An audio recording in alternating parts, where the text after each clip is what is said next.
It was a hot summer Sunday in Ohio when children ran out of a church classroom, chattering incessantly. They joined their parents in the churchyard for a luncheon organized by the Ladies' Auxiliary Committee. I sorted their workbooks, putting them on the shelf for the next week.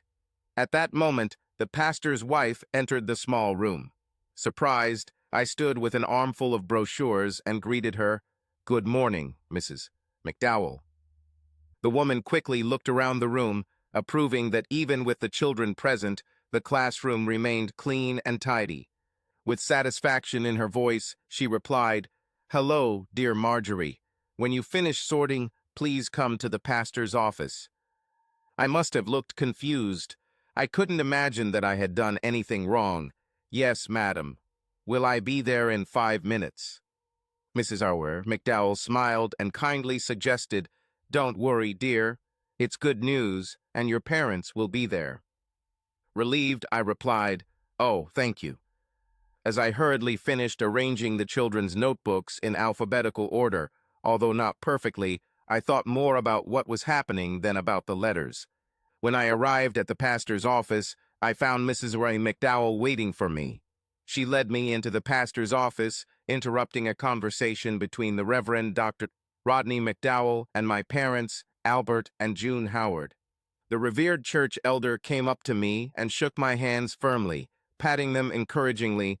"Miss Howard, I want to thank you for the wonderful job you do with our Sunday school class. Children can be very difficult. However, they all respect you, and their parents told me how well they were impressed by your efforts." I blushed at his warm compliment. He invited me to sit down. My parents looked at me with pride as I sat down next to them, and Mrs. McDowell took a seat at the side of the table. I replied, "Thank you, sir. I really enjoy helping with your ministry. Yes, you get along well with everyone and are devoted to your Christian faith." I felt proud of his praise, but quickly realized that he wanted to tell me something important. I listened with eager curiosity. "Congratulations on graduating from high school. With honors, I might add. I have since spoken with your parents and learned of your desire to continue your education." Now I was very embarrassed and glanced at my parents. They looked proud but sad. My father nodded sternly at me to listen carefully to the doctor. I bit my lower lip and obediently turned to the pastor, who continued to talk. I didn't want to hurt my parents' feelings by admitting their inability to help me pay for college. Dad didn't criticize me for my vanity about higher education, but I felt how bad he felt that he couldn't give me such an opportunity. "Mrs. McDowell and I have been looking for a way to help you achieve your worthy aspiration." I struggled to say, "Dr. McDowell, sir, the needs of my family must come first." "You are a devoted and faithful daughter to your loving parents." Mrs. Wary McDowell wisely intervened. "Oh, Rodney, tell the poor girl what you've done before we all lose ourselves in embarrassment." He looked at his wife with a tense smile, but admitted, "Quite right, my dear." Turning to my parents, he gave my father a thoughtful nod and said, "Marjorie, we were looking for a way to reward you for your dedication to your family and our church, and we found a scholarship for you." I almost widened my eyes in amazement. "It will pay all expenses for 2 years at the Covenant Institute in Cleveland. Classes, books, dorm room, food, almost everything. You will only need to bring your own clothes and personal items. There will even be a small stipend for pocket money." I was stunned. "Oh my God, that would be wonderful. Oh, Mom, Dad, did you hear that?" My father replied with a tight smile. "Yes, Marjorie dear, Pastor McDowell explained it to us. But please, listen carefully, girl, there is one obligation." I turned to the pastor and asked in bewilderment, "Sir?" Yes. The Covenant Institute is an offshoot of one of Mr. John D. Rockefeller's foundations. He was a faithful covenant believer. He was also a Sunday school teacher, as you know. His philanthropic legacy supports the missionary efforts of the Presbyterian Synod abroad. In exchange for training you in clerical functions, pastoral duties, and a foreign language, you commit to working abroad for the next 2 years in one of the mission offices. During this service, you will receive further education, both in the classroom and by correspondence. In addition, you will earn a small salary and living allowance. At the end of this experience, you will receive a bachelor's degree in pastoral office management and charitable administration. Hearing this generous offer, I felt my cheeks heat up. I gasped, "Oh my God, oh my, I don't know what to say. It all sounds so wonderful." Of course, my dear, this was a surprise to you.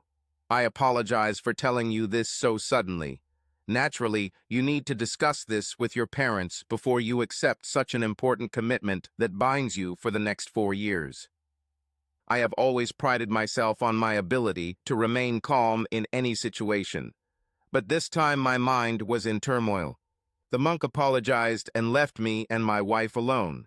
For a second, I sat stunned and silent in the chair.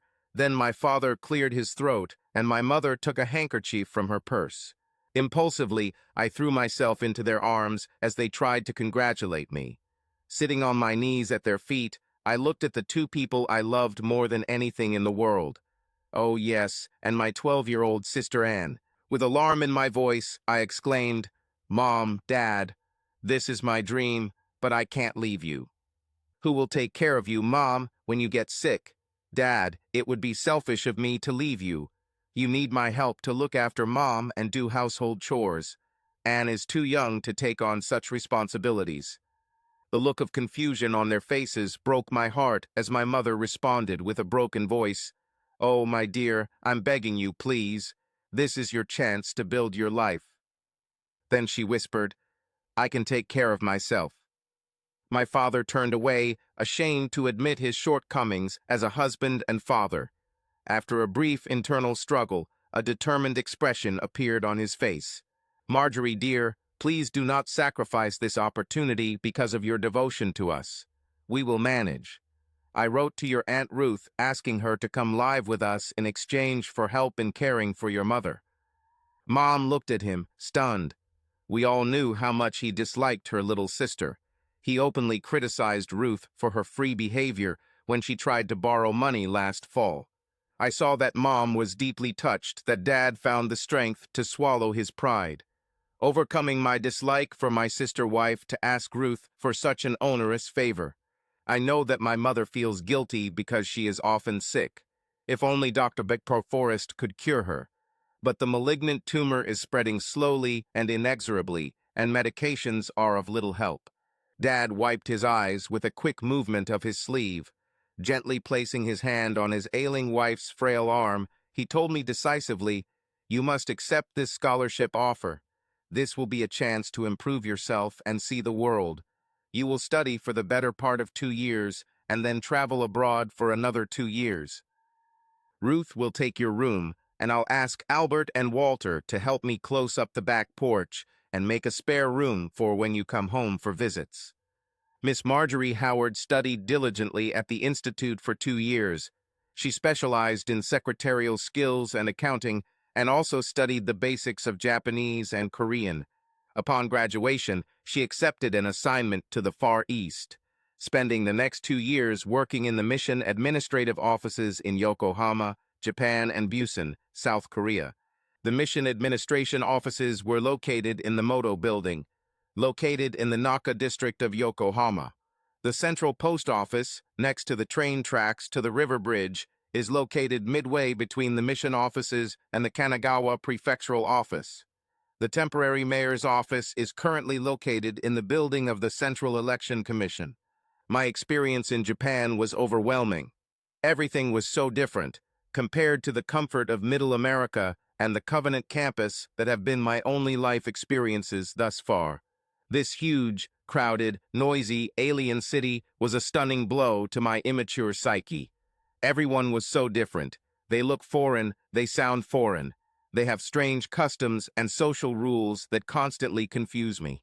A foreign environment, very different from what I imagined sitting in a cozy classroom in Ohio reading about exotic places.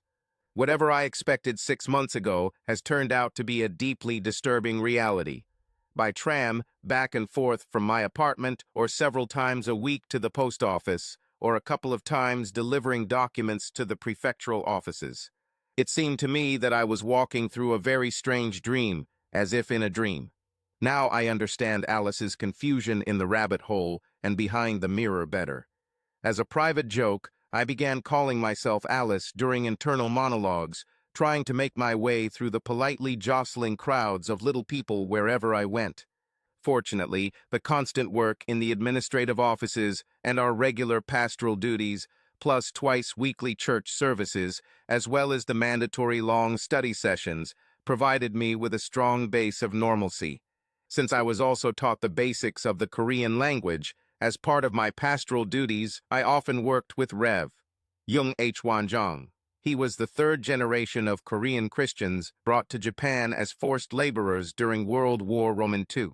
He returned to Japan to work with the Joint Unu's Korean Refugee Administration, and he preached to the large population of Koreans remaining in Japan after World War II, as well as new refugees from the Korean conflict. I shared a small apartment in the Naka area with Lois Saunders, who was also working for the mission.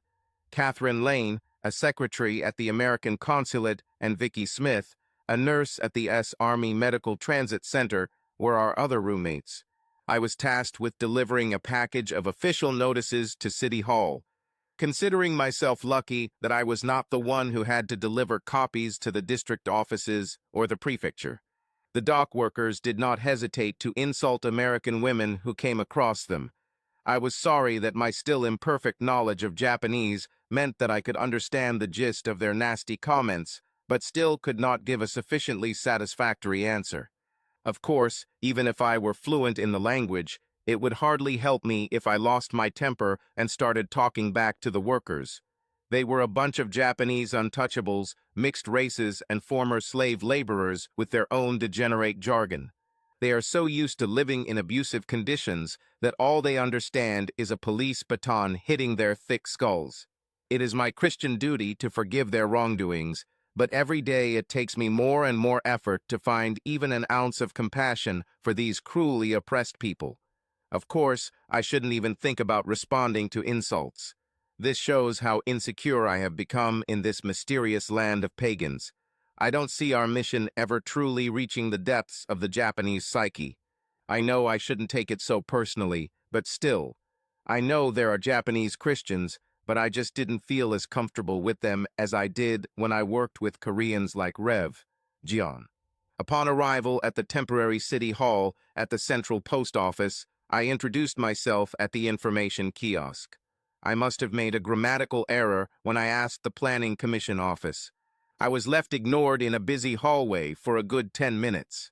Finally, a junior clerk appeared and bowed and offered to take me to the correct office on the floor above. As I walked up the stairs, I felt the building shaking from a passing train. My guide led me to a counter. The clerk behind the counter was an elderly and very polite Japanese gentleman who dismissed my guide with a wave of his hand. Since he is senior in age and official rank, I bowed and waited for him to speak first. With a graceful bow, he introduced himself. I responded with a lower bow. In really good English, Mr. Steve Yashimono said, "Miss Howard, isn't it? Nice to meet you. Please come to the reception area."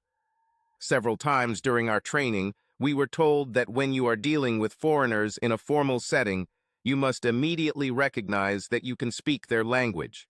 If they find out later that you understand their conversations, they may feel personally insulted and publicly humiliated. He opened the swinging gate and invited me to enter.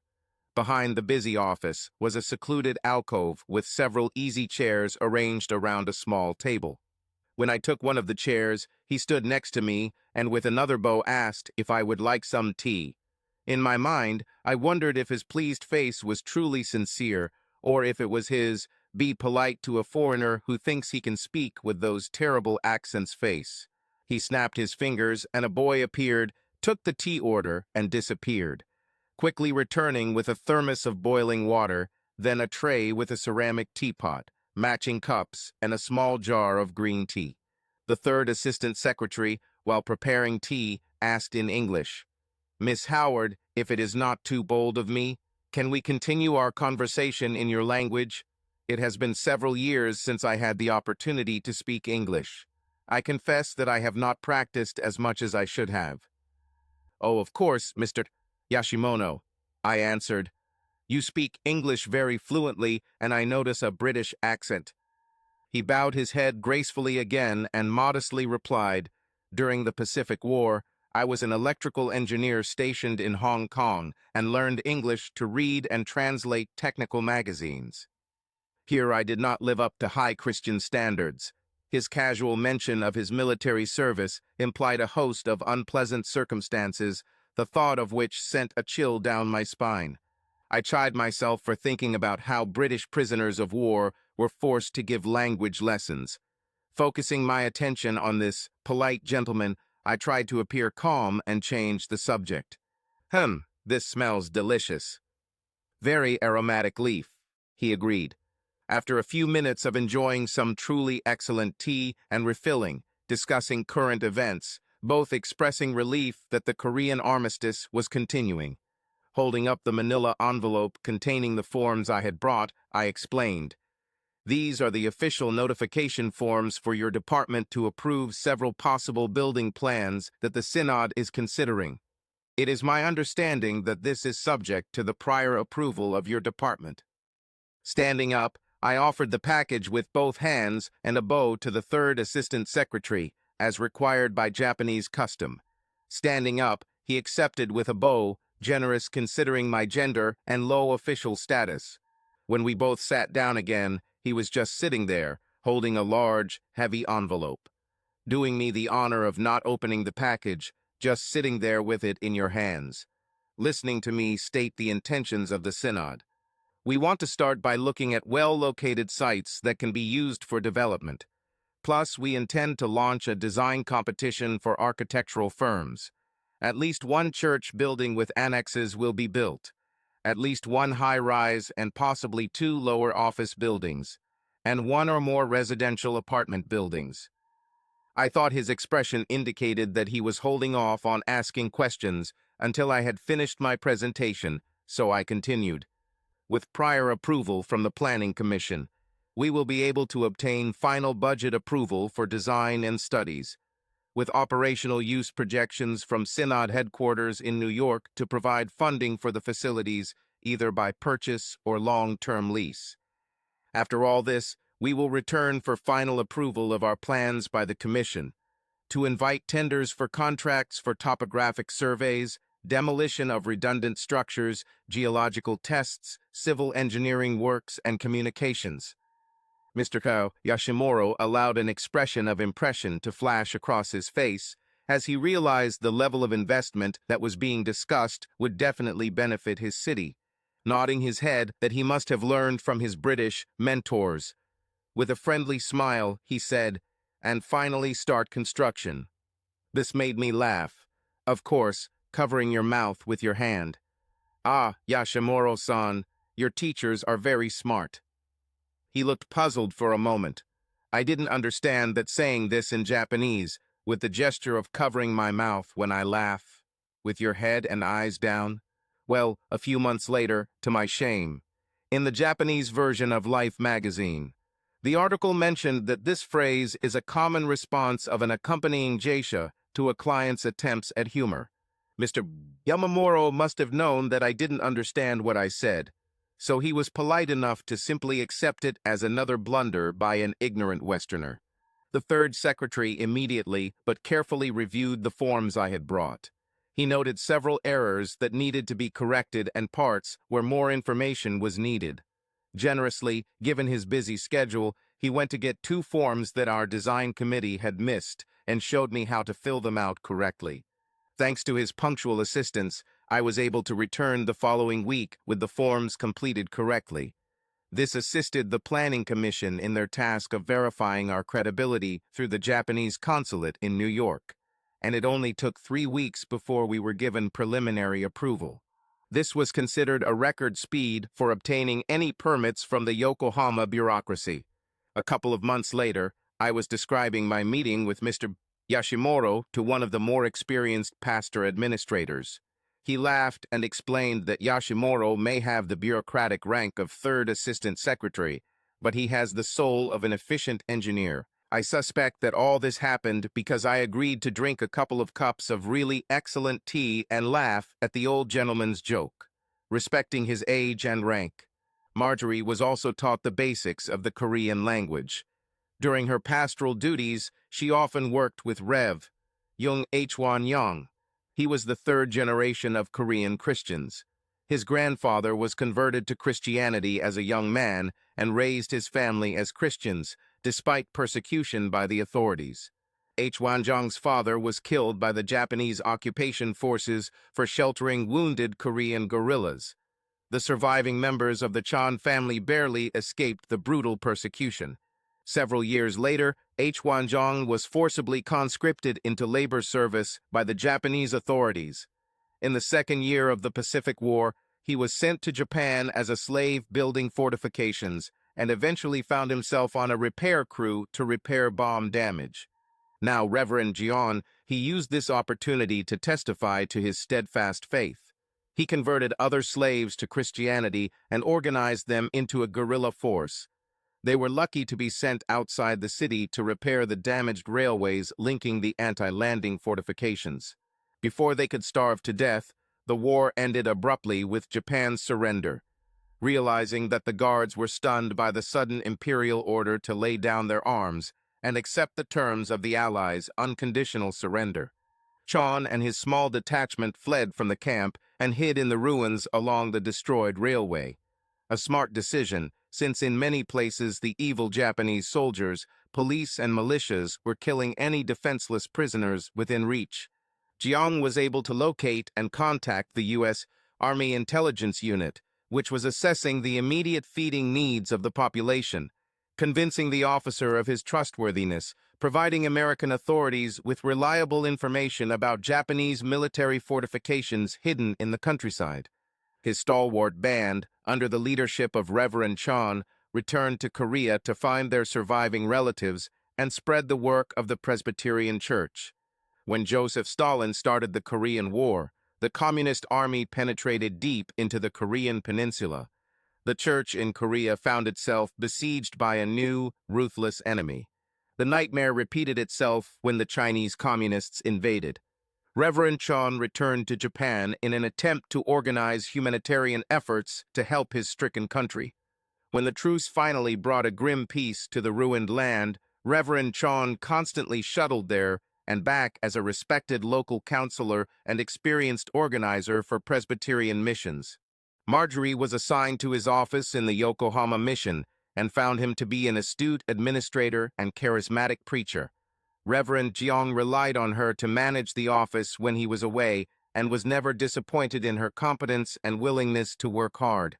Upon appointment as senior reverend of the newly organized Presbyterian Synod of Korea, Marjorie went with him to lead and develop the administrative office in Busan. There, she became friends with Mrs. Jung Nam Jo, who appreciated that Marjorie's efficiency allowed Reverend Jung to spend more time with his family. I was relieved to be assigned to Korea. It was a comfortable, homely feeling to be surrounded by fellow countrymen. We worked to expand the Mission and Assistance Office in a sector that used to be part of the headquarters of the Allied UNU's forces during the siege of Busan in the early years of the police action. Now that the truce seemed stable, military officials moved north to the liberated capital of Seoul. The Pusan-Jingu Refugee Center occupied perhaps half of the now surplus military base. Many private charity groups moved in to organize relief projects for local residents. We all began the hard work of rebuilding their destroyed cities and farms in the liberated territory. It was cold, wet snow outside as I ran from the warm accountant's hut to the warm hut of our hostel. Well, I tried to escape. The thick mud sucked into my galoshes, making it a tedious struggle as I made my way through the next block. Up ahead, through a narrow gap in the scarf covering my face, I saw a road crew shoveling gravel from the back of a truck. We will all be happy when they finish repairing this road. There was a monotonous cycle of hot winds blowing fine dust everywhere, then torrential rains, turning everything into stinking mud, then the cold, making every step a tedious exercise in sliding. And this happened again and again. Finally, when I reached the women's church dormitory, I stopped at the scraper to brush off the several pounds of mud that had accumulated on my shoes. There were a few strings of tinsel hanging on the door, and the small windows had blurry views of the homemade Christmas decorations the residents had hung inside. I tiredly climbed the steps, carefully holding onto the railing, and entered the hallway. I was greeted by Mrs. My and our housekeeper. She helped me take off my galoshes to clean them and hang up my coats and scarves. After being out in the cold below 20 degrees, it was nice to step into a warm hostel. With its cozy smell of fresh cupcakes and holiday music radio broadcasts from Aferfi. With homemade decorations, it was very cozy, like in a correctional facility for girls. Or at least that's what the girls who did social work joke about. For a second, tears stung my eyes from a wave of homesickness. Then Kathy called me and Phyllis waved to me from where she sat next to Julia's bunk. Katie, in her usual cheerful voice, exclaimed, "Julia got engaged." She grabbed my hand and pulled me towards the crowd. There were envious voices discussing Julia's luck. Young brunette Julia Donnelly was an interesting contrast of smug happiness and bewilderment. She blurted out, "Lieutenant Franks just proposed to me. Aaron got word that his air wing is heading home via Hawaii, and he wants me to go with him. His major will allow me a seat on one of the transport planes. We can get married in Pearl Harbor and spend a week or more honeymooning in Hawaii before Johnny has to report to Tustin for discharge." I joined the chorus of envy, congratulating the happy young woman and wishing her a happy holiday in Honolulu. I emerged from the crowd and went into the kitchen, where Mrs. Mayan was helping Dorothy prepare the holiday dinner. When I saw the food, I laughed. "Oh, where did you get that ham? Dottie, let me mash these potatoes." While I was vigorously kneading the boiled potatoes, Mrs. Mayan was stirring a pot of hot green beans on a small stove. Dorothy sliced the pink ham. I traded 2 blocks of Lucky to Karen from the engine depot for 2 canned hams and half a dozen cans of vegetables. Her dorm can smoke, and the drivers are so eager to get their papers that they thank the clerks profusely.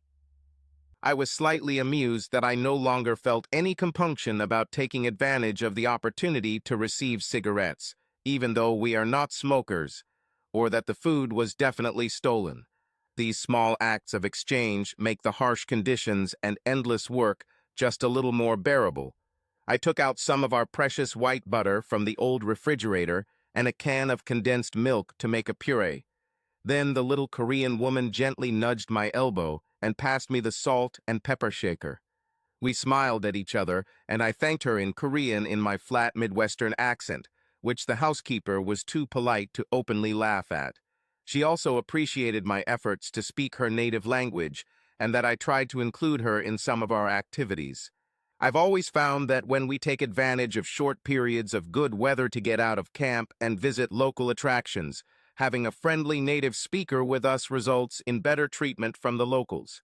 Mrs. Orsmai Ann was the widow of a South Korean Army officer whose unit was destroyed, bravely covering American troops as they retreated into the Pusan perimeter.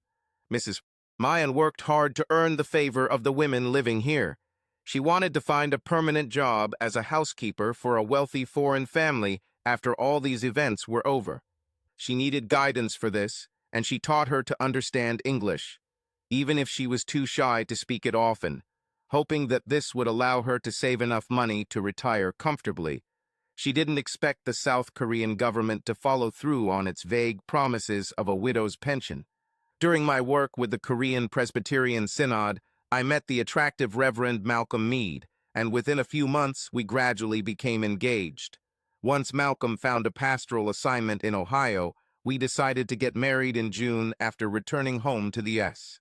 I learned later that when my father received my letter explaining my and Malcolm's new love, including some information about Reverend Malcolm Mead, his education, preparation for the ministry, and our experience as pastors here in South Korea, that we were looking for an appointment in Eastern Ohio. My father took this letter to Reverend McDowell and asked him to check the young pastor's references. Dr. McDowell was able to receive good feedback from Malcolm faculty and staff. Reverend Dr. McDowell found that his ministry was successful enough to hire an assistant pastor, which would allow him to spend more time with his family and work on his next book. This is what decided him to send Malcolm a job offer. It was a long and tedious journey from the Far East, with brief stops in Honolulu and San Francisco, Denver, and Chicago. Finally home to Ohio, I spent the better part of 2 years at Covenant Institute in Cincinnati. Then she was assigned abroad to Japan and Korea for another 2 years. These 4 years away from home left me with a sincere longing for home and comfort, and especially for family and friends and the comforts of the middle class of the Midwest. As our last train passed the green farms and vibrant communities of Ohio, I pressed my forehead against the vibrating glass and said to myself, "God bless me, I've missed this beautiful country." I must have said my heated words loud enough for Malcolm, sitting next to me, to hear. He was dozing over a book of biblical history written by his new boss, the Reverend Dr. McDowell. Tired from the journey as I was, he raised his head to me and asked, "Excuse me, dear?" I turned away from the window and, rubbing my forehead, which was pressed against the glass, I said a little louder because of the noise of the train, "I was thinking aloud, dear, that, finally approaching home, how beautiful this country is with the bounties of God, and what it makes me happy to give thanks for our safe arrival." He nodded slowly, looking over my shoulder at the passing landscape. Turning his beautiful blue eyes toward me, he pursed his lips and admitted, "After having seen the devastation of war, we are truly blessed to have God's protective hand resting on America's brow. We are chosen by God to dwell in such a just and generous land. Your desire to thank the Lord shows why you are a pearl among women." I blushed at his praise and modestly replied, "My feelings of gratitude to the Lord are enriched by the blessing of your love." He laughed with pride at my compliment. Raising his hand, he hugged me, pulled me closer, and kissed me, first on the still reddened forehead, and then briefly kissed the thirsty lips. I was secretly glad that there were no seats facing each other in this carriage, and the few people who could see our embrace were looking out the window, discussing their own views of the passing landscape. He saw me blush and playfully pinched my cheek with a manly smile, grumbling in my ear, "Soon, soon, Miss Marjorie Howard, you will become Mrs. Malcolm Meade, and we will have to find out how many marital duties will make you blush." My cheeks flushed red at his insinuation, and I pretended to pull away in horror at the insinuation. His strong arms pulled me closer and sat me on his lap, and he kissed me on the lips again, with only a brief resistance on my part. It was a bright day, in a carriage full of strangers we would never see again, and we were both fully clothed, of course. My weak feminine heart easily succumbed to Malcolm's male charm. Suddenly, I noticed a passing black porter rolling his eyes and smiling at our antics. Embarrassed, I turned away from the groom's embrace. Briefly, Malcolm looked puzzled. To dispel his beginning frown, I playfully warned, "Please, Reverend Meade, what will your parishioners say if they hear about our actions? You will incur the indignation of a good woman and Mrs. Chastity." His frown disappeared as he chuckled, "My dear young lady, a venerable and highly respected churchman like myself would never allow his reputation to be tarnished by rumors."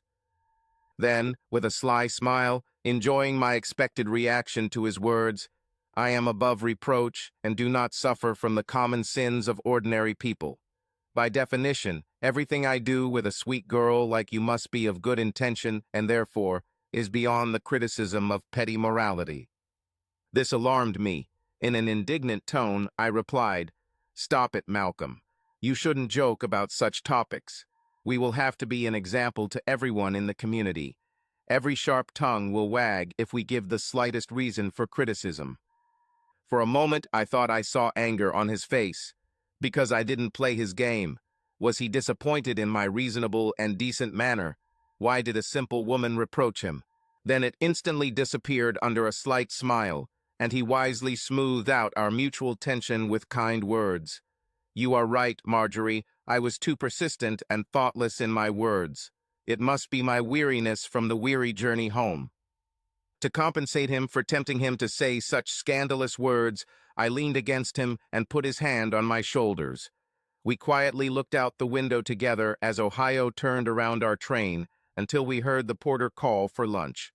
Upon arriving in Youngstown, we were met at the station by most of my family and friends and were driven home. Alas, before I could even unpack and barely get to see my mom in her hospital bed, we were off to meet Malcolm's family. As Malcolm carefully drove my father's old Packard, I looked out the window at the passing landscape. I felt a strong surge of sadness seeing the condition of my poor mother. I think Malcolm guessed my depressed mood. When he briefly looked in to see his mother, the first expression on his face upon seeing her condition expressed strong emotions of pity and disgust. I couldn't blame him. A little over 2 years have passed since I last saw her, and it was a shock to me, better prepared by bitter experience. The malignant tumor continues to devour her poor, suffering body. All that remained was an empty shell of the bright, happy woman I remembered from childhood. She who endured hell on earth. Never wavering in your devotion to the Lord, she has earned a place among the elect in heaven. Marjorie, Marjorie, dear. I wiped my wet eyes with a handkerchief and replied, Mom never lost hope. Never. She said that the Lord called her to endure such suffering to be an example for us, that we should never despair or waver in our faith. An amazing and brave woman, your mother. I only wish I had known her earlier. Mom would adore you. I think you're a lot like Dad in your strength and dedication to duty. I can only promise to try to live like such a paragon of virtue. If someone else had said such words, I would have suspected them of sarcasm. However, my dear Malcolm was too truthful in nature. I felt a pang of shame for my fleeting doubt about his innate goodness.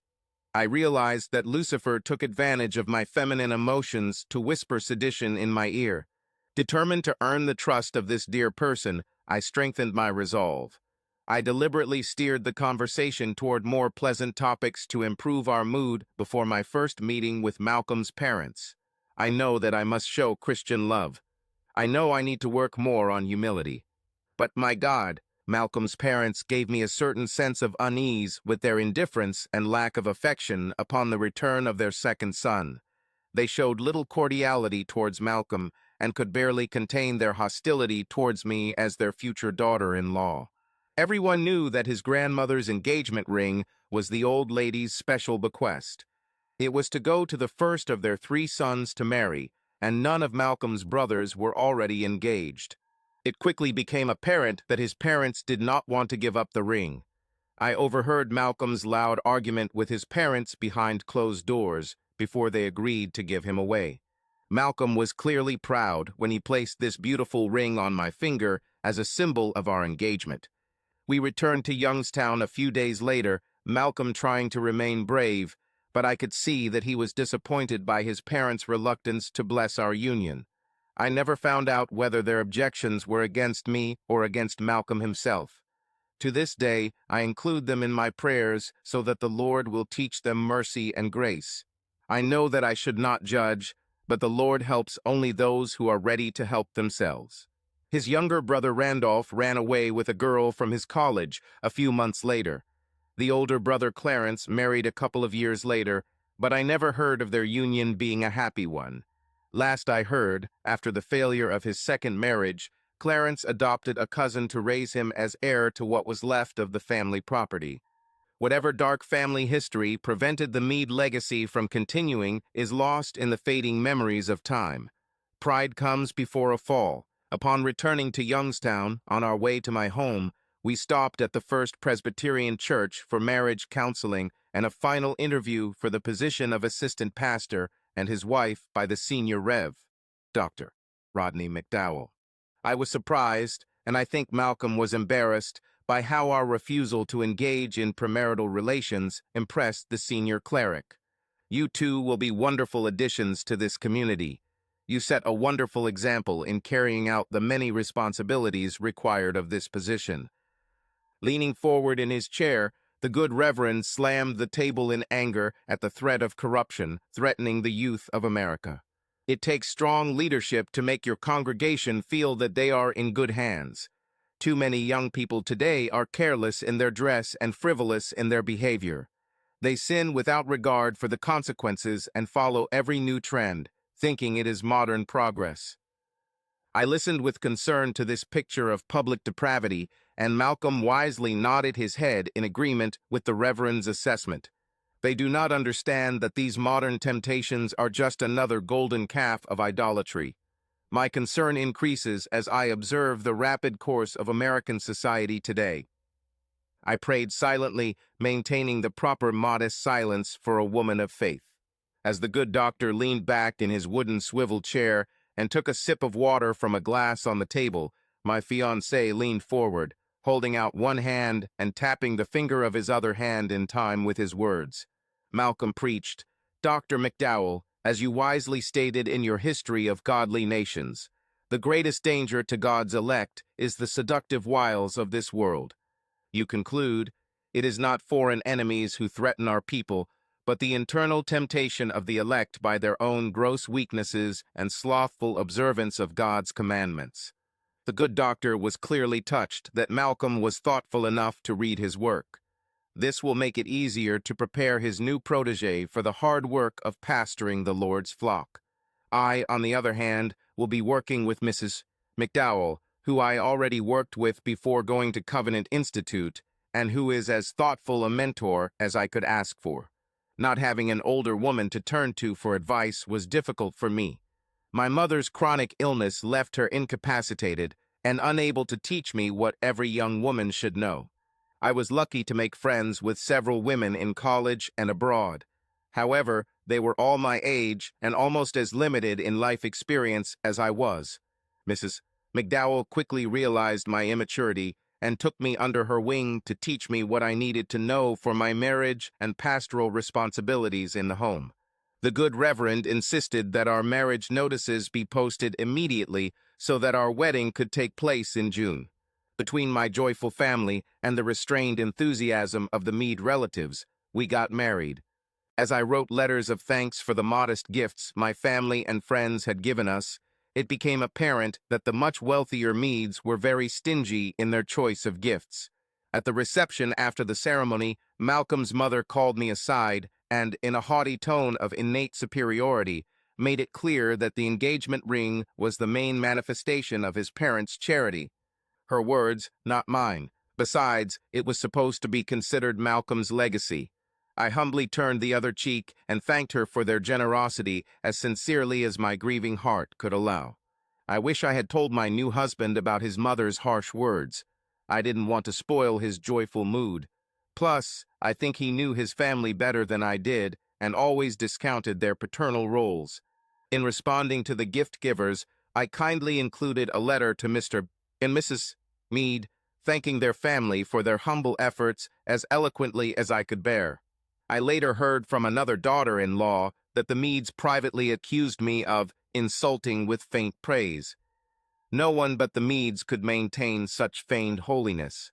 After a brief honeymoon in Niagara Falls, we accepted the role of associate pastor and his wife at First Presbyterian Church in Youngstown, Ohio. Gradually, I realized that the relationship with Malcolm was about me getting pregnant and fulfilling God's commandment not to physically refuse my partner. This meant twice a week in the dark, whether I wanted it or not, except for the days when I had my period.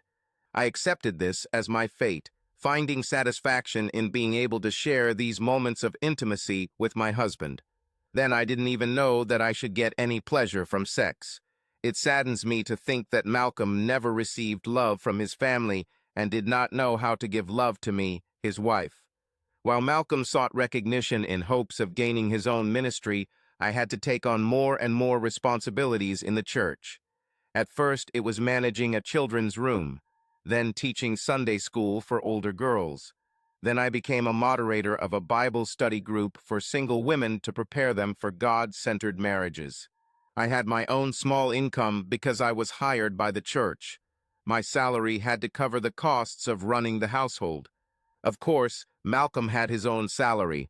He paid rent and utilities and bought us an old 1939 DeSoto 6 sedan.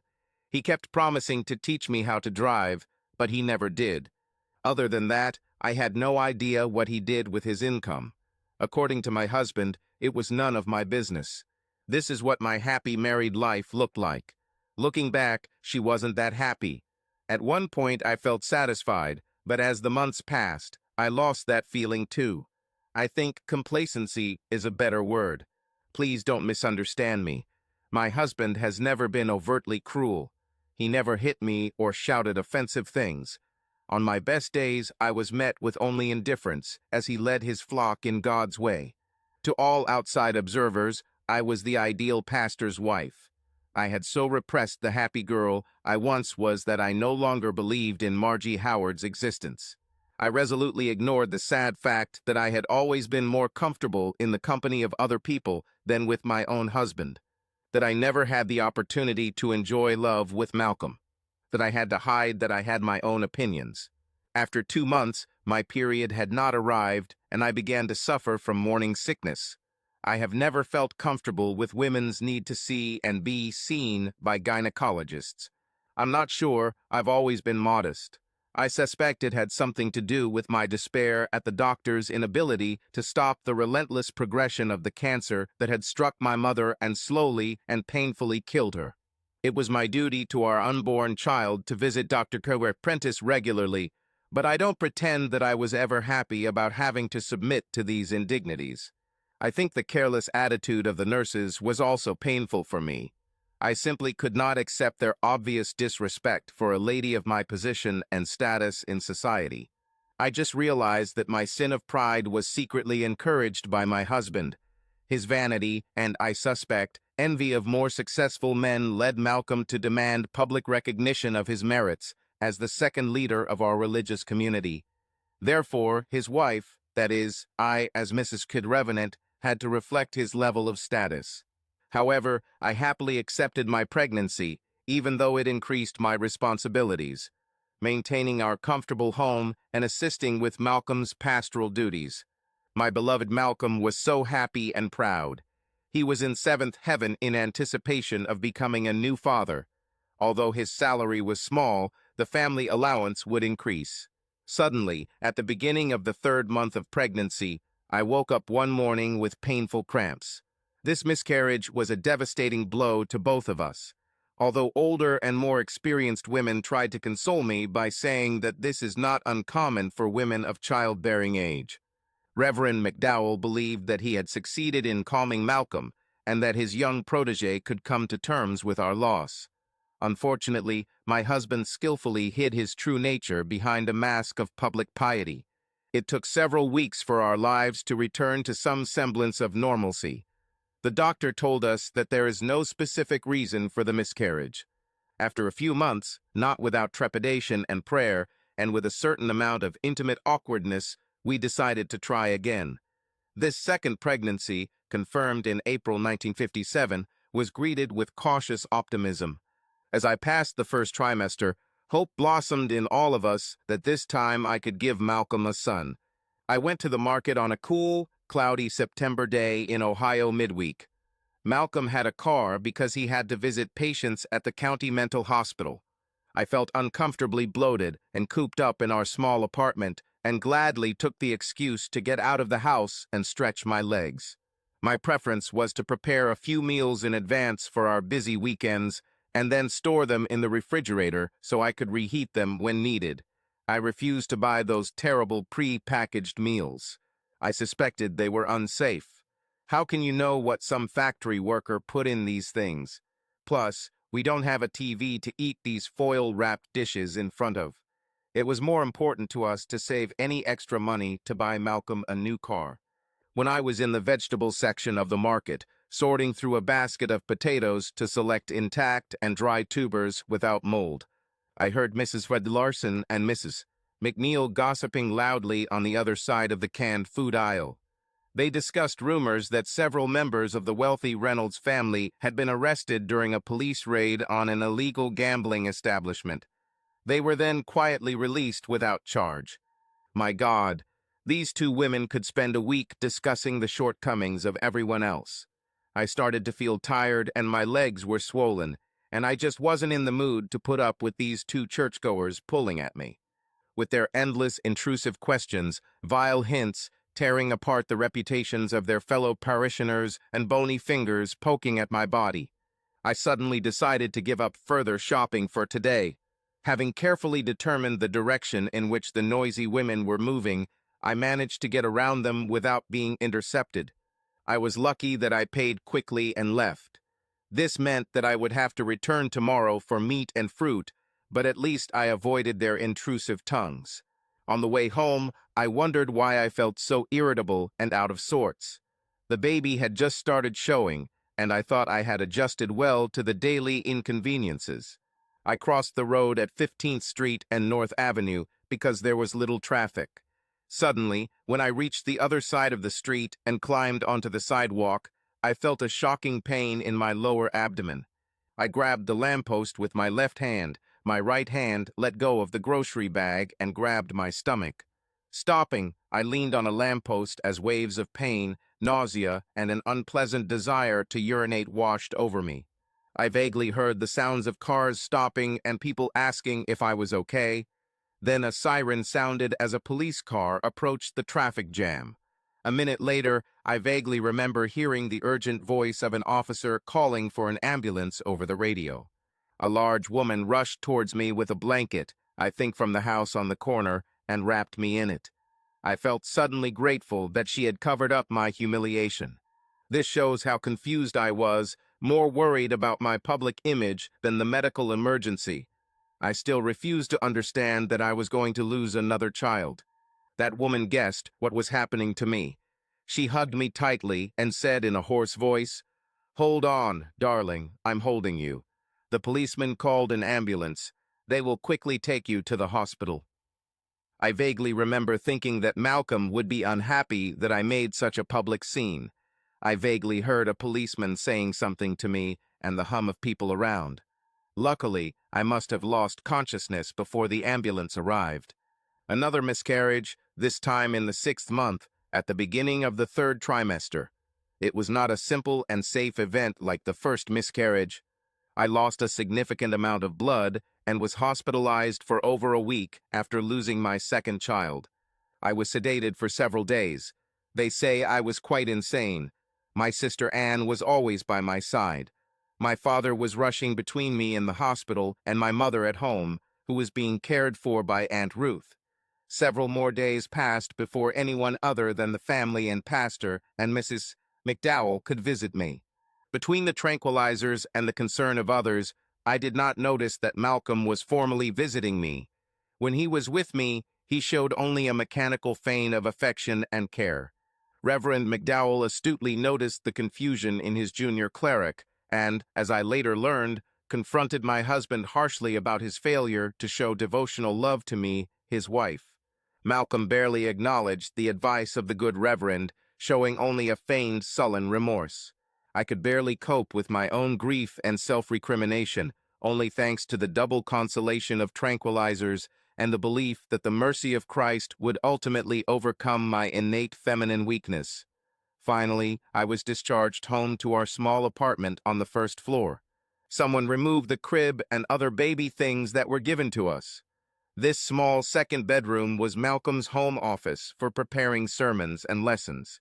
When we announced that it would become a nursery, Reverend McDowell arranged for Malcolm to have an office in the church. I discovered that Malcolm had put a single bed there and would sleep there, telling me that he was leaving a large bedroom for me and my needs. Finally, we were left alone at home, and then the emotional dam broke in a torrent of grief and reproach that would tear Malcolm, me, and our marriage apart. I sat on the couch in our living room, lost in grief. Anne finally went home to our parents for the night. Everyone thought it would be good to give us some privacy for our grief. Malcolm came home and found me sitting in the dark. He walked around the apartment and turned on all the lights. Then he came back and looked at me with such contempt. I was paralyzed with fear of his wrath. Could he really blame me for this tragedy? I started to reach out to him. Suddenly, embarrassed, I pulled my hand back as if it were burned as he ignored my silent pleas and plopped down in the large chair on the other side of the coffee table. He stared at me silently, and I saw the rage growing on his face, like a storm cloud hanging over a mountain range. I tried to speak, but only muttered a stream of broken apologies before he cut me off with a sharp wave of his hand. Then, in a tone of hatred I had never experienced before, he spat. "You stupid bitch, I told you to stay home." His crude insult stunned me, and my accusation baffled me. When did he tell me that? You should have gone shopping and bought something instead of staying home like a pastor's wife should. You are such a stupid woman, and you have no God-given common sense. I was already crying at these words, embarrassed that my own Malcolm could utter such anger towards me, his wife. My child, both my children are dead because you are a pathetic, weak, and worthless woman. You are unable to fulfill your marital duty to me and bear my children safely. How can I trust you when you cannot fulfill your oath commitment to me? He practically screamed at me, and my sobs intensified. You have turned out to be just as I was warned. A waste of my time and efforts to raise you out of poverty. Your bloodline is one of degenerates, as you proved by emulating your decaying mother. I think I screamed at this stream of verbal poison. In my weakened state, I could not protect myself except by curling up on the sofa. Malcolm saw the effect his words had on me, and like a hungry predator pursuing its mangled prey, he attacked again. I allowed myself to be seduced by a pathetic female failure, a daughter of Eve, unable to bear me sons. How I was deceived by your empty charms. You are a fool and would spoil my seed to produce idiots. I slid to the floor and got on my knees, raised her hands folded in prayer and her tear-stained face in supplication. Malcolm, please, please, I beg you, forgive me. I pray to God for mercy on me, on us. This seemed to infuriate Malcolm even more. He jumped out of his chair with incomprehensible curses and insults. He grabbed me by the arms, leaving painful bruises, shook me violently, then suddenly threw me away. His wife, with contempt. Having uttered incomprehensible curses and obscenities, he went into his room and slammed the door. I lay sobbing on the floor where he left me for at least 5 or 10 minutes before I slowly crawled over to the sofa and climbed onto it. There I lay until exhausted shock plunged me into the restless sleep of nightmares. Before dawn, I woke up to the sound of him rumbling in the kitchen, muttering incomprehensible curses. I cowered, afraid that he would unleash his wrath on me again, but he ignored me and thundered back to his room. It was about 5 in the morning when thirst and hunger forced me into the kitchen to drink water and make a tasteless sandwich. At that moment, I noticed the smell. Despite all my barely controlled hysterics, I was still puzzled by the smell. After swallowing half the sandwich with another glass of water, I started sobbing again, so I took a towel and blew my nose. That's when the strange smell intensified. I followed him to the kitchen trash can, looked inside, and saw an open but empty bottle of whiskey. I couldn't understand where it came from. It was so alien, such a sudden shock on top of so many other shocks, that I just stood there and looked at her as if she were a corpse. I still couldn't, I didn't want to. Admitting the obvious, she still refused to blame Malcolm for drinking alcohol. My husband, a priest, is a preacher of abstinence and sobriety. I remember all those moments at services and revivals when Reverend Meade, my Malcolm, stood up and, in a burst of the Holy Spirit, smashed the evils of demonic rum, the evils of spirits. A sudden burst of laughter ran through me like an electric current. I jumped up and grabbed the tabletop so as not to fall from the sharp pain in the stretched seams. It was Malcolm, glaring wildly at me and taunting me with a whiskey miasma. He walked into the kitchen and nudged me with his elbow, holding another empty bottle in his other hand. My husband was drunk. I sobbed a prayer to God to save him. Malcolm's twisted face grinned at me, his alcohol-scented breath choking me. Well, mother of my sons. For God's sake, Malcolm, pull yourself together. Don't you dare call on the name of the Lord. You are a bitch, a harlot, a murderer of my children. I stepped back in fear as he raised his hand and waved the empty bottle in front of my face. I deserve better women, and all I get is an abortion failure. Don't you dare invoke God's grace in my presence." I tried to leave the kitchen, but he brutally pushed me back towards the counter. The edge dug painfully into my sore kidneys. Even drunk, he was stronger than me. With an air of gloating triumph, he realized that he had backed me into a corner. He waved the bottle in front of my face again, scaring me that he was going to hit me with it. I cowered in fear as he continued his verbal attack. "You brought me to this. You ruined my life and killed my sons. It's you. You're the reason for all my suffering all these years. All you women, my mother and Hattie and Lauren and Marjorie, you're the worst of all these women hanging around my neck. You are all trying to destroy me with your deceitful ways. How can a man be a man when he is surrounded by the temptations of evil women, child killers, Jezebels, and witches? The Bible warns us, you women will tempt us into hell and eternal damnation with your lustful ways." He continued this for a couple more minutes until he became silent and stepped away from me. He turned around and threw the empty bottle into the trash can. With a crash, both bottles broke. He disappeared into his room, slamming the door. I stood on trembling legs, barely able to stand, sobbing in grief. At that moment, I heard the front door open and Anne's voice greeting the morning. I must have made a sound, a faint cry for help. With a puzzled expression on her face, she peeked around the corner and ran up to me, asking in horror, "What happened to you? What's wrong? Where's Malcolm? What's that smell?" I pointed to the trash can with a trembling hand. Looking down, incredulously, she asked, "Are these whiskey bottles?" I suddenly trembled and wrapped my arms around myself. Anne noticed handprints covering my bare arms. "Are those bruises on your arms? Did Malcolm do this?" I turned away in shame at my failures as a wife and began to cry even more. With steely determination, my little sister said, "We're leaving now. Daddy knows what to do." I didn't take anything with me when I ran away. Everything is in a fog after that terrible incident in the kitchen and Anne driving me in Aunt Ruth's car to my parents' house. My father was just getting ready for work when Anne carried me halfway inside. I remember the look of shock on his face when Anne and I tried to explain why I had run away from my husband. Surprisingly, it was Aunt Ruth who interrupted us. I always suspected that this man was hiding something, an alcoholic indeed. "Oh, merciful Jesus, please, this is my Malcolm." I was sobbing. With the unshakable confidence gained from experience, Aunt Ruth declared, "Sugar, you must realize that Malcolm is a drunkard. Liquor controls his passions, but you must not let him drag you into it." The father intervened in a stern tone. "Ruth, you must not judge him like that. We must pray that the good Lord, Jesus Christ, will save his soul from this vile poison." With a weary shake of her head, Ruth walked to the back of the house, leaving behind a faint trail of words.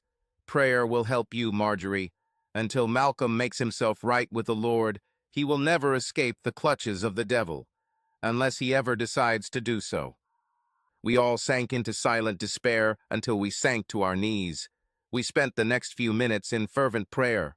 I begged the Lord to save Malcolm from alcohol and save our marriage, sanctified in the church before God and people. Anne tucked me into her bed, and I fell into a restless sleep with nightmares. Later in the day, when I was awake enough to drink some broth and crackers, she told me that Dad had called Reverend McDowell and told him what he knew about the fight between me and Malcolm. Soon after this, the good Reverend went to our house to speak with his younger colleague. I couldn't believe my ears when they told me that Malcolm tried to attack the venerable pastor. However, he was quickly knocked down and plunged into a cold bath.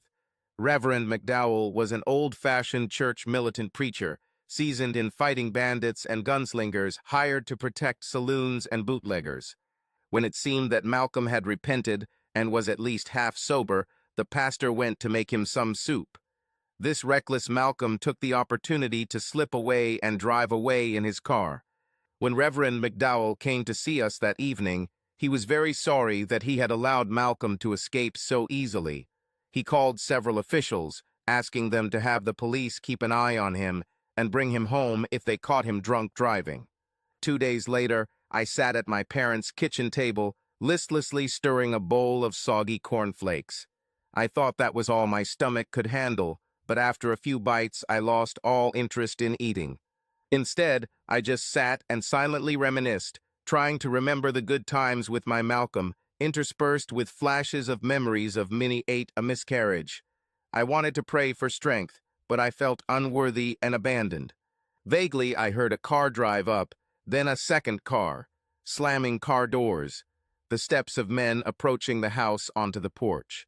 A momentary hesitation, followed by a discreet knock on the door. Dad walked past the kitchen with a frown on his face to open the door. I heard several men talking quietly and insistently. Suddenly, I realized that they must be here because of my Malcolm. Something happened to Malcolm. I rose from the table with difficulty, carefully tucking in my robe, then stepped into the corridor. There was Dr. Piers McDowell, looking over the Pope's shoulder with an expression of such sadness, and next to him stood a stone-faced state police officer, taking off his hat. Behind them, I saw the silver hair of Dr. Prentice.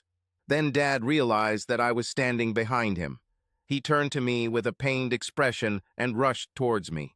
He gently took my hands and, with a voice choked with grief, said that my husband had died. "Marjorie, dear, I'm sorry to tell you that Malcolm died yesterday when his car crashed." I remember hearing a cry of disbelief. It was probably me. Dad carried me back to Anne's room and laid me in her bed while my grief came out in wild screams. Dr. Prentice came and gave me an injection, so I remember nothing but nightmares for several days until I gradually woke up in a hospital bed. Once again, Anne sat nearby, reading the book of Psalms. I made a sound to get her attention. She poured me a glass of water and brought it to my lips, gently lifting my head with her other hand. I took a few sips and stopped when I started to choke. She pressed the button to call a nurse, who quickly came, checked my pulse, and asked how I was feeling. I tried to answer, but I felt dumb. What does it mean? How am I feeling? I felt like I was floating in a warm ocean with no land on the horizon, without hope of salvation. Due to the physical damage to my body from the loss of our baby and the psychological trauma of the past month, Dr. Prentice insisted on keeping me sedated and monitored in the hospital for a full week. I later learned the known details of how Malcolm died. He drove to a liquor store several miles east across the state line. On the way back home, on the stretch of road where the highway turns toward Youngstown at the river bridge, he crashed into a concrete pillar at too high a speed. Investigators believe he tried one of his acquisitions. They found a bottle of whiskey with the cap open, broken at his feet and pedals under the steering wheel. Other bottles scattered from the box on the floor behind the driver's seat were also broken, but the caps were still screwed on. All this quantity of alcohol, mixed with burning gasoline, set the car on fire and burned the young Reverend Malcolm Mead. Somehow I survived the next week. I'm not sure if it was the shock of my husband's death or the medications they gave me to help me sleep. I felt personally numb, as if I was a corpse. You know, we go through life believing that we've survived the worst thing life can throw at us. And then, without warning, we are faced with an even more dire situation for which we are never prepared. In October 1957, after a closed casket funeral at the graveside, Malcolm's coffin had just been lowered into the ground. The Reverend Dr. Smithson has just finished the service. We all bowed our heads in a final silent prayer for the soul of Malcolm Mead, although it seems that not all of us were so absorbed in this mournful ceremony. Half a dozen of Malcolm's blood relatives, the Mead family, deigned to attend the last rites for one of their own. They came and surrounded me while we were praying. When I noticed them approaching, I fully expected a reconciliation. I was grateful in advance that they would try to console me, the widow of their son. However, this did not happen. They demanded that I give them half of my husband's insurance money. I was so shocked by this outrageous demand and their aggressive behavior that I stepped back in fear, unable to respond. How did his family start causing such a scandal? Without hesitation, my father decisively broke between me and these people. He pulled me out of their surroundings and handed me over to Mrs. McDowell, my sister Anne, and some other women, who boldly surrounded me with a collective protective embrace. I heard Dad angrily deny that there was any insurance, that this modest funeral was paid for by the chapter of the Order of Elks to which Malcolm belonged and by donations from its parishioners. Dr. McDowell rushed toward the conflict. First, to prevent my father and Mr. Meade, Malcolm's father, from coming to blows. When our pastor realized that the Meads were threatening me over a non-existent insurance policy, the good reverend really lost his cool. Who could believe it? I would never have believed it, but I was there. Even surrounded by protection, moving away from the quarrel, I heard how the man of God, with a roar of indignation, attacked that flock of jackals. With the roar of a lion, he attacked the Meads. After all, you people didn't contribute a penny to the funeral of your own son.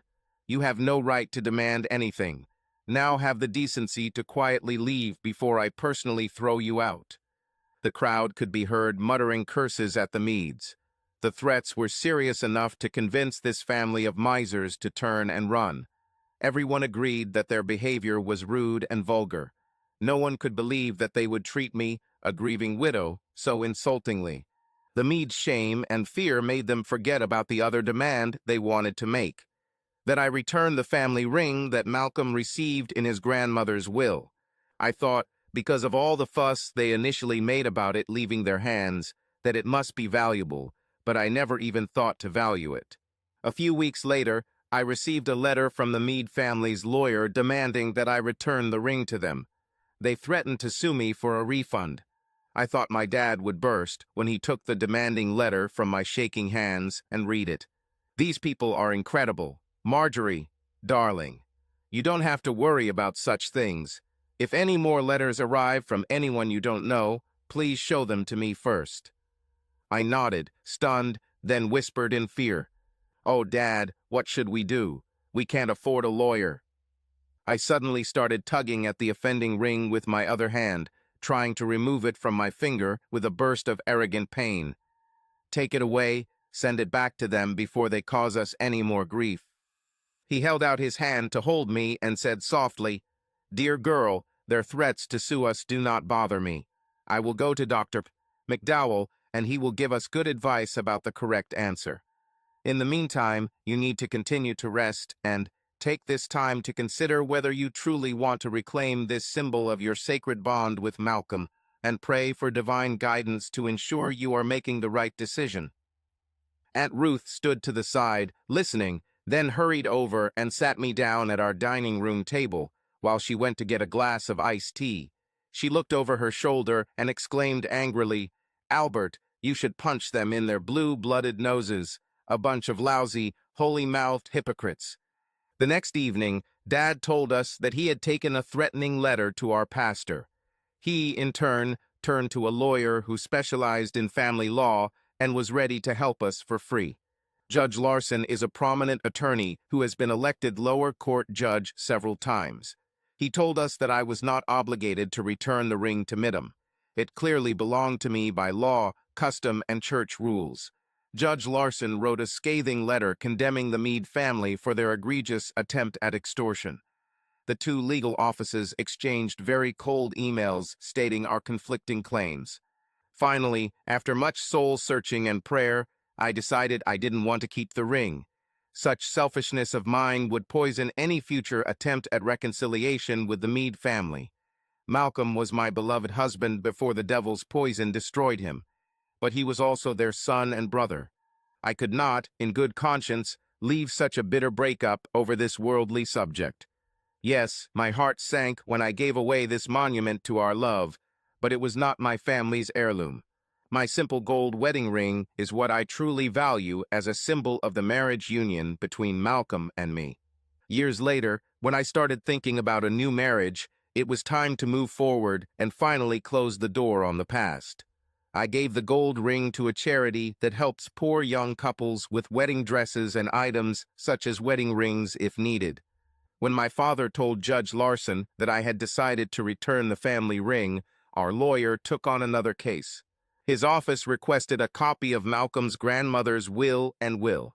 After carefully studying the codicil describing the ring, He compared the description with some old photographs his staff had obtained from his grandmother's wedding and life. Then he took me and Dad to a jewelry store where a very nice old jeweler carefully removed the ring from my finger with a little oil and a lot of patience. He commented as he released the ring, "Cheap 10K gold ring. Half the size is too small for you, young lady. It could cause some serious problems if you kept wearing it." As he looked at the diamonds through his monocle, he snorted in disbelief. "All this drama, because of this garbage. The center diamond is of low quality. About 2 carats, surrounded by half a dozen low-grade, yellowish diamonds, about half a carat more in total."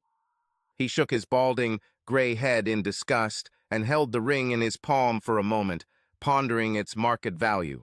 Stores selling such low-quality goods will sell it for $300, perhaps $400, and make a very good profit. It will most likely be discounted to $200, and still make a moderate profit. Judge Larson nodded wisely and cynically replied, "I suspected so. People secretly replace valuable jewelry with cheap fakes, or even fakes."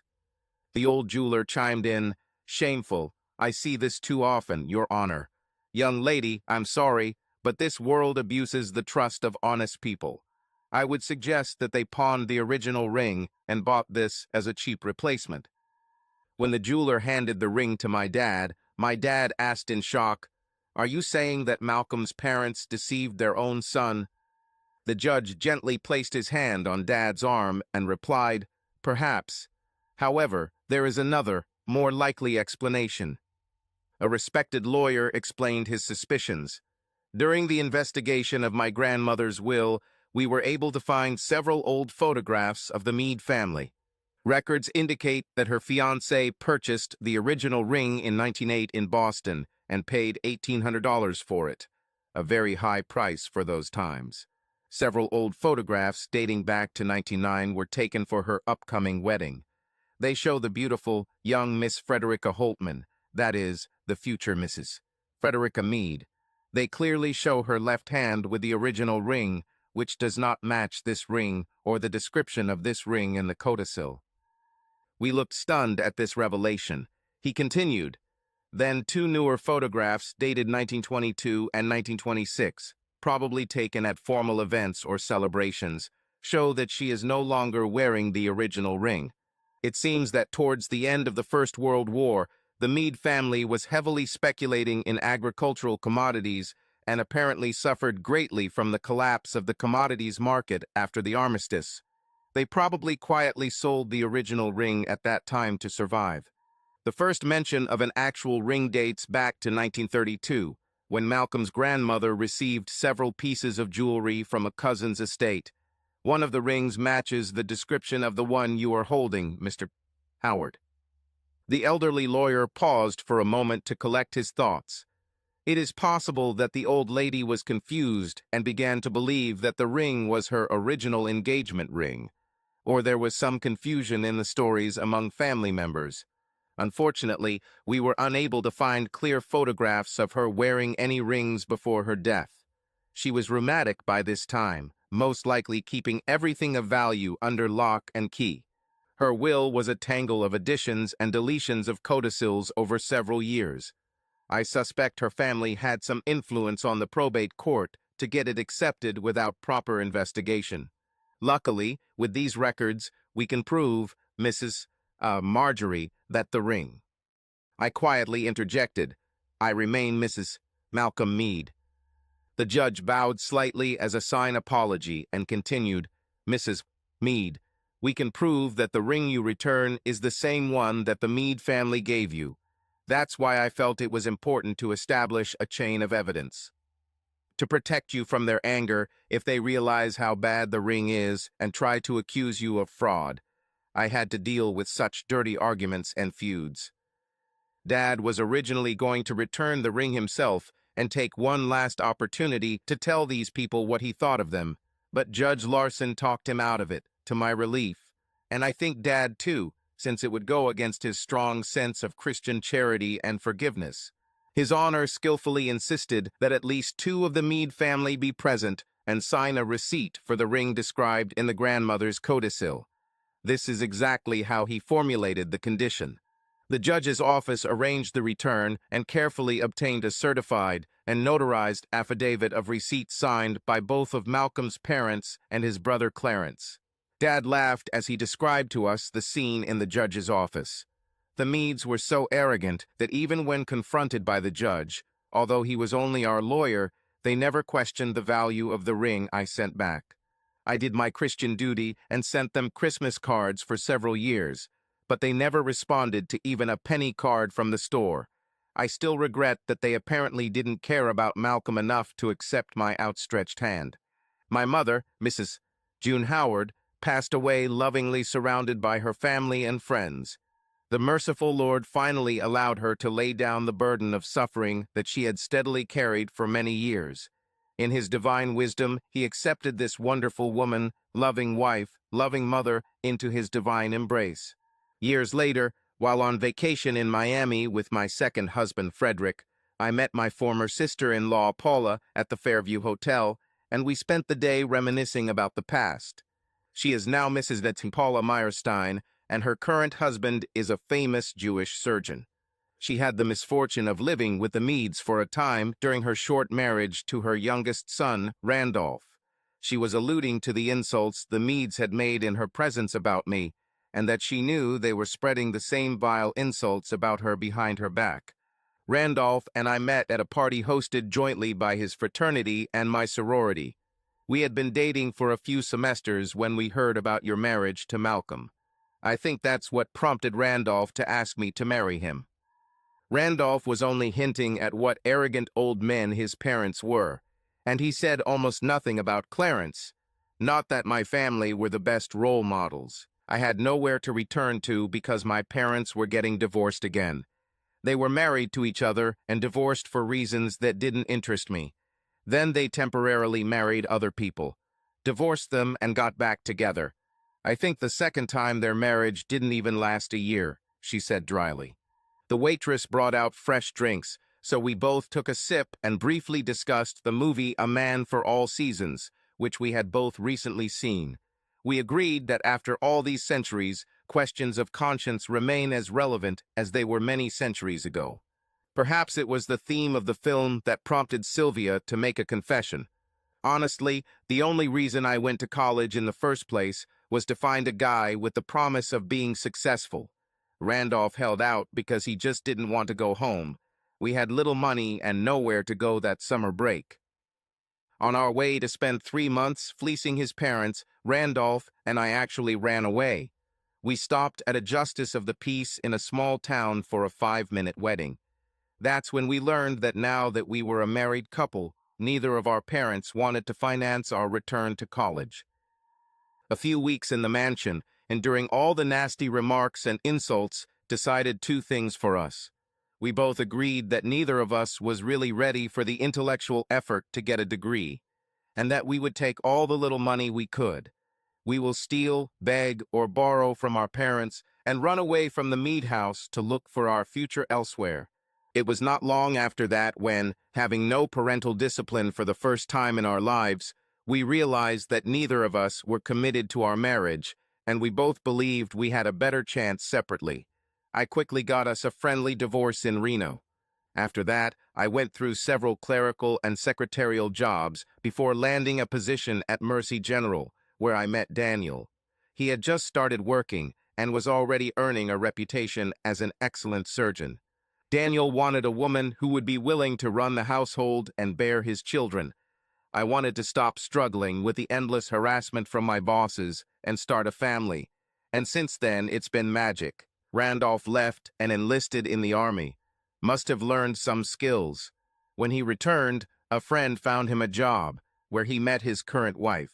Obviously, Randolph wisely saved his Army salary and, probably, what little inheritance he received after the death of his parents.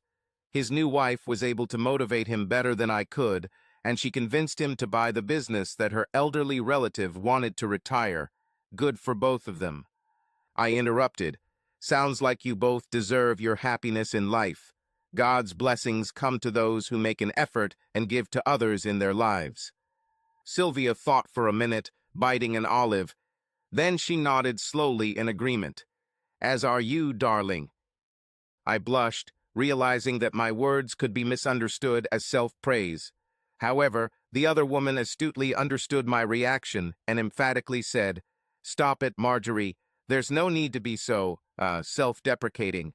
Your kindness, your goodness, shows in how blessed your life is now." Then Sylvia's face showed displeasure. Clarence, on the other hand, is the older brother. He was the example of his parents' upbringing. As strange as a duck, and with the personality of a brick over the head. Of course, his parents always denied that he was gay, but I can't be fooled. His 2 marriages were instant failures.